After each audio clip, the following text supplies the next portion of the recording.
Brilliance Audio presents Wild Hunger by Suzanne Wright, performed by Jill Redfield. Trick remembered little Francesca. She'd been the youngest of the pups, so they'd all been very protective of her. She'd been bright and full of life, and he'd teased her often by tugging on her curls and chasing her around. Even though she'd been tiny and delicate-looking, no one had thought of her as weak. She was born prematurely and had gone through such a complicated birth that the pack healer hadn't expected her to live more than 48 hours. But she'd pulled through and instantly earned a reputation as a fighter. 3? Taryn echoed. She shoved a hand through her hair, pitting back the different shades of blonde. Jesus. She must have been terrified. She was the prettiest, sweetest kid you've ever known, said Lydia, nostalgia in her voice. I was only 8 years older than Francesca. We were very close. Her mom was beautiful, tall and slender, with blonde spiral curls.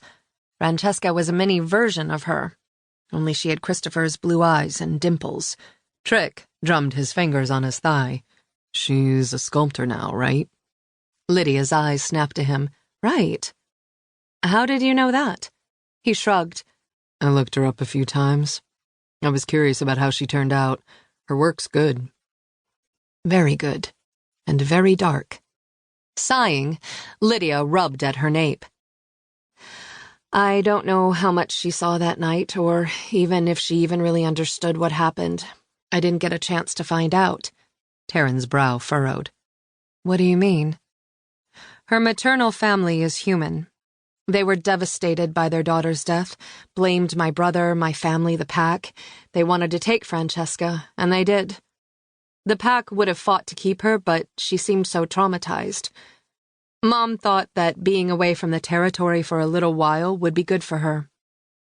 But what Mom hadn't counted on was that the humans would refuse to allow us to even visit her. They wanted all shifters out of her life regardless of the fact that Francesca was half-shifter herself.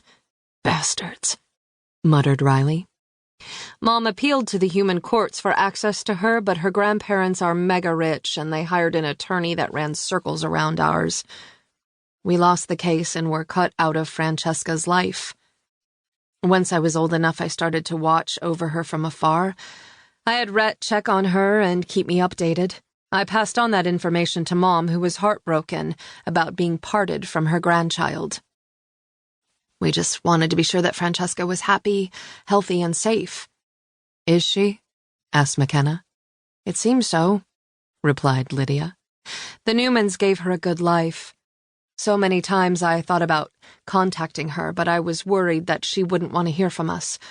I mean, my brother did kill her mother. It was enough for us to know that she was okay, but Mom isn't going to last long. Though Lydia's mother, Iris, was a proud woman who liked to look after herself, she'd agreed to transfer to their pack so that Lydia could help care for her. Having recently lost her mate, Iris was weakening fast. Many shifters died after losing their mate. Trick suspected that Iris had agreed to move here mostly so she could spend what time she had left with her daughter. She'd like to see Francesca just once before she passes on, Lydia added. You've contacted Francesca already, Marcus guessed. I sent her an email earlier today asking if she'd agreed to visit. It was an impulsive decision. I'm sorry I didn't run it by you first, Lydia told the Alphas.